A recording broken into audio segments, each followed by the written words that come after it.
This picture here is a very rare variant of one of the most significant photographs of the 20th century by Dorothea Lange, and it's often referred to as the Migrant Mother.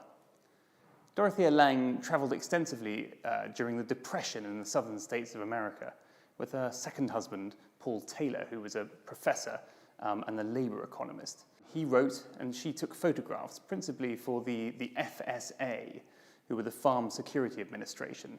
And the FSA had commissioned various artists and photographers to start documenting the impact of the Great Depression on the people in the southern states.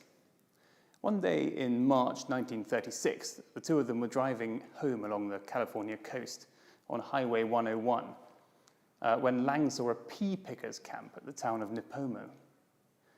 There were migrant workers there who had set up a camp by the side of the road after 2 weeks of sleet and heavy rain, which had caused a rust blight and destroyed the crop. They had nothing to do, they were sitting about, desperate.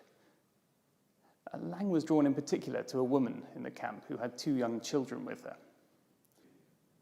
She said they'd been living on frozen vegetables from the surrounding fields and birds that the children had killed.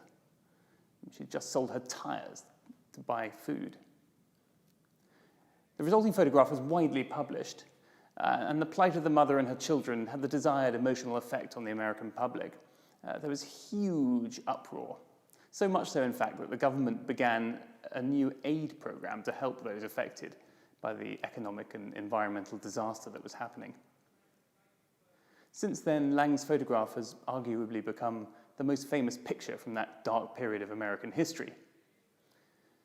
On that day, she took 5 negatives of the family, and our print here is a vintage print from 1936 of one of the alternative frames.